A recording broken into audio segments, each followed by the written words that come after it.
Bonjour à tous et bienvenue pour cette nouvelle vidéo sur la chaîne de Tenorshare. J'espère que vous allez tous très bien. Bienvenue pour ce nouveau tuto qui vous permettra simplement de réparer un iPad qui reste peut-être sur l'écran noir et qui ne s'allume plus, et je pense qu'on est bien d'accord, c'est quelque chose qui peut s'avérer très vite très embêtant.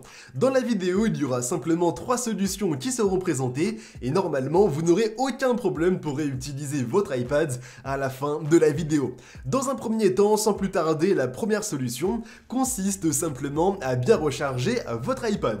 Si vous l'avez peut-être déjà fait, moi je vous recommande vivement de bien vérifier si le câble que vous avez n'est pas endommagé et si possible de complètement changer le câble par un autre pour vérifier si jamais le problème ne vient pas simplement du câble de rechargement que vous avez. Si c'est une chose qu'il est possible de faire parce que vous avez un câble USB-C autre à la maison et si malheureusement votre iPad ne prend pas le USB-C mais le Lightning, moi je vous recommande d'essayer avec votre iPhone, en tout cas de trouver un câble similaire à celui que vous avez pour votre iPad.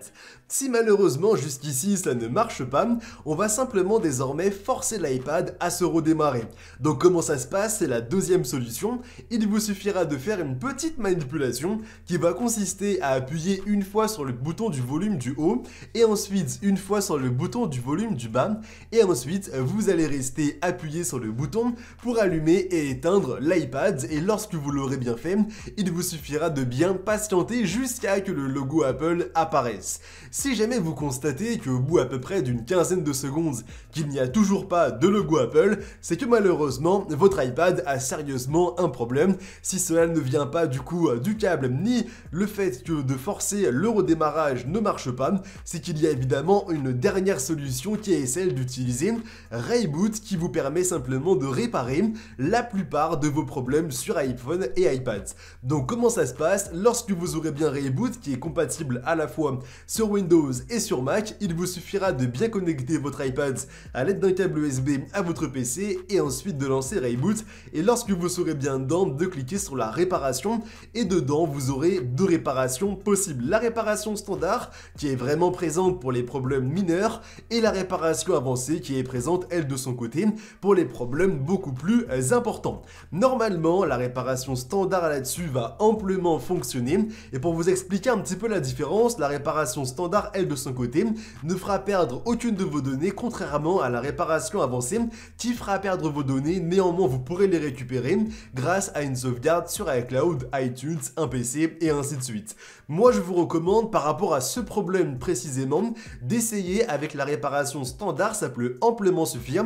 L'objectif c'est simplement de bien relancer l'iPad et la réparation standard le fait largement. La première étape qui va consister à obtenir la dernière version de iOS, donc là ça va prendre à peu près en général une dizaine de minutes selon la connexion que vous avez. Moi de mon côté je suis en fibre, du coup j'en ai pour à peu près 3-4 minutes, et ensuite lorsque vous aurez bien la dernière version de iOS qui va ensuite se transférer sur votre iPad, la deuxième étape va consister à faire cette fameuse réparation qui va prendre elle de son côté à peu près une bonne dizaine de minutes. Lorsque la réparation sera bien terminée, vous allez voir évidemment qu'il y aura pas mal de chargement, mais aussi sur l'iPad, il va s'éteindre, se rallumer, il y aura normalement le logo Apple, et si jamais il est bien présent, c'est vraiment très bon signe, ça veut dire que l'iPad va bien se rallumer.